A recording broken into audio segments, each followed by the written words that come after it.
Ahoy! Recently the OTK SMITE Tournament took place, which got a lot of new eyes on the game.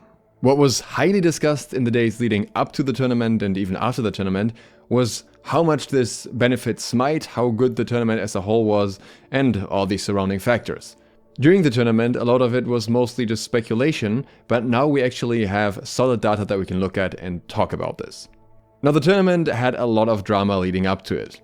We can't entirely ignore that, but we're gonna keep it brief. Essentially, what happened was when the tournament was announced, it was also announced that Mizkif, who was hosting the tournament, would be having drops for SMITE on his stream and would be playing SMITE on the days leading up to the tournament. He did not end up playing a lot of SMITE, and if you know anything about SMITE Twitch viewers, you know that they're absolutely relentless when it comes to their precious drops. Especially SMITE Reddit was particularly angry about this, so much that Mizkif actually ended up discussing all of this on his stream. That at the same time is not particularly surprising. Using Reddit posts as content is basically the meta for most big streamers. He explained that the drops were not part of his contract and were in fact just a nice addition that he figured would be fun, and asked Hyris for them without knowing that there would be an expectation behind them to stream on those particular days to make sure that everyone can get their drops. Realistically, both Hyris and Mizkif probably should have known better. They either should have made it part of their contract or just scrapped that altogether instead of doing it like halfway, but they did kind of offer a semi-solution afterwards to extend the drops. Ultimately, all of this drama probably gave the event some extra attention because everyone had an opinion on it. In terms of pure Twitch numbers, the tournament was an absolute success. It had 150,000 viewers on Twitch, slightly more than League of Legends, which didn't have an event going on. Unfortunately, it wasn't entirely without issue, but it's somewhat to be expected for a first event of this sort being ran. On Hyris' side, there were the classic server issues. At this point, it would almost be weird if they hadn't happened for once. Of course, this is particularly unfortunate when the game has a lot of new eyes on it for once. On Mizkif's side, or the streamer side, there was a reasonable amount of drama surrounding the teams. And honestly, looking at how the games went during the tournament, that is fairly understandable. If rumors from the teams are to be believed, some teams had significantly longer to practice than others, and some teams also had way more experienced players than others, which we can actually verify in a second. Mizkif addressed some of this on stream afterwards and said that obviously some teams were more willing to practice than others. Some of these streamers are really big streamers, for them the prize pool didn't matter that much, while others were not quite as big and maybe were willing to invest a lot more time into practicing. One example he named was a team of League of Legends streamers, which he expected to perform very well, but they didn't, which he credited to them not practicing SMITE much before the tournament.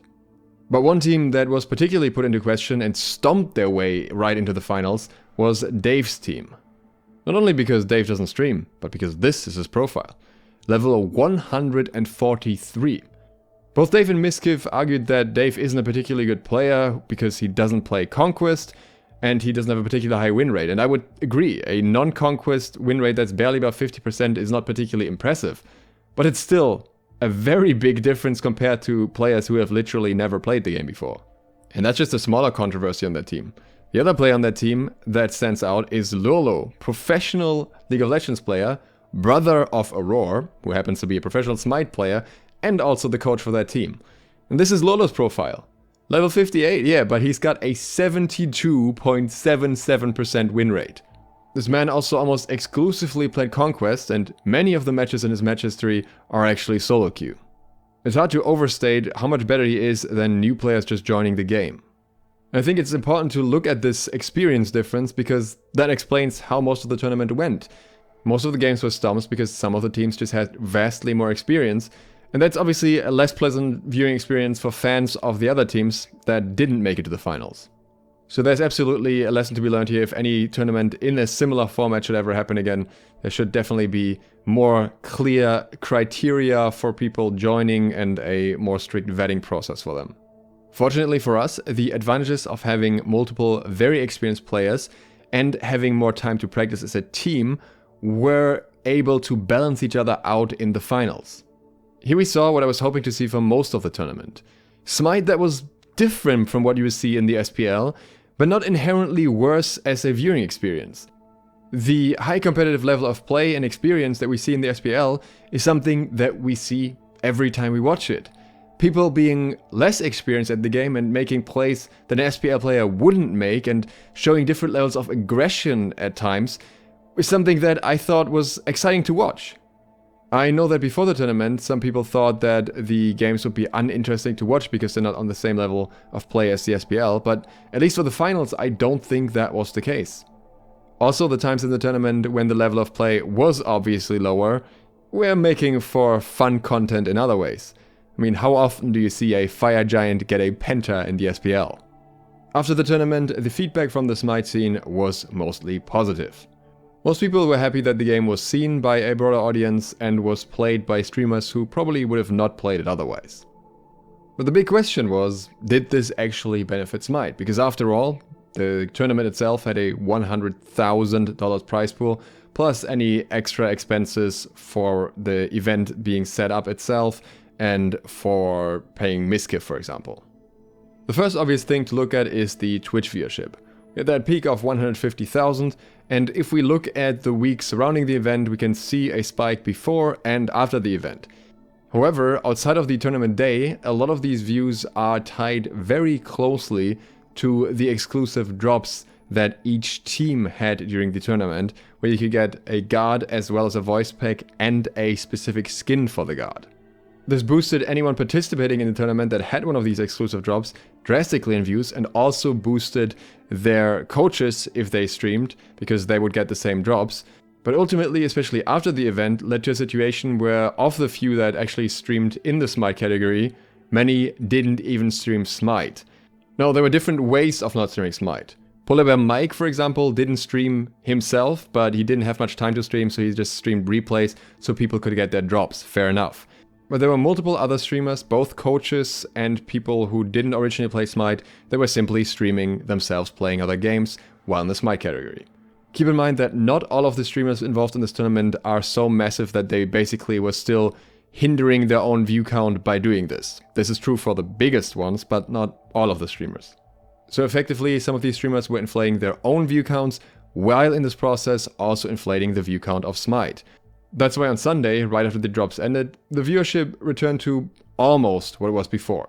We had a total of 6,800 viewers. Compared to Sunday, roughly a month before that, where we had 6,000 viewers, we're seeing a roughly 800 viewers increase here, but how much of that will remain in the long run is an entirely different question. The same question is also true for the streamers. Most of the streamers have stopped playing SMITE altogether after the tournament, with two, as far as I'm aware, standing out as the ones that still stick around, being Tectone and Sony. Both of them seem to enjoy the game and made it sound like they want to keep going, but the question is if that will still be the case once the extra viewership they get from the drops is gone and they basically just reach more normal numbers within SMITE. If they did, it would most certainly be something that could benefit SMITE in the long run. Let's also have a look at the more direct impact on SMITE, which is the actual player count. As always, we can only access the Steam charts here, but we have no reason to assume that the development would have been significantly different for the console versions of the game. And here we see a very disappointing result. The actual tournament itself does not lead to any player increase at all. Actually, the opposite, we're seeing some of the server issues affecting the player count negatively. The only visible player increase you can see here is the one that happens every weekend. It may, however, be notable that we're also not seeing a decrease in player count. It's not unusual for SMITE or games in general to lose average player count over the summer month, and June is usually one of the months where we see a loss percentage-wise in players, whereas this month we're seeing a very, very small increase, and in the last 30 days we're seeing a slightly larger increase of 1.27%. At the same time, SMITE lost more players than usual earlier in the year, so it's practically easier for them to now make gains again, and that makes it very, very difficult to tell if there was any impact from the tournament onto the player count, and maybe the player count would have otherwise been lower now at the end of the month before the next patch is announced. What we can say with certainty is if the tournament led to an increase in player count, it most certainly was far from massive. Generally, it looks like most numbers are normalizing again already, with maybe some very small increases here and there, but I would not say that the tournament was particularly successful in growing SMITE. Now, it's not implied that that was the purpose. Sometimes just increasing brand recognition or having a positive association with a brand or a game in this case can be something that can be a marketing goal as well. Giving people who don't play Smite a more positive association with the game through this tournament and also entertaining the ones that already play Smite are still useful goals. If they are $100,000 worth useful goals is something that only high-risk can decide at the end of the day. And while you may say that the same could be argued for the Smite Pro League, I will say that having a competitive scene is incredibly useful for maintaining a player base. And I can tell you because in the Oceanic Smite scene, we no longer have a competitive scene, and it massively impacts the player count because the competitive players just move to other games since they have no motivation to stick to Smite where they don't see any competitive potential. What I would personally like to see before high-risk does a collaboration of this kind again is a dedicated effort to make the experience as positive and pleasant as possible for new players. Because I don't think the difficult part is getting people to play Smite, but rather getting them to stick around for more than just a couple games.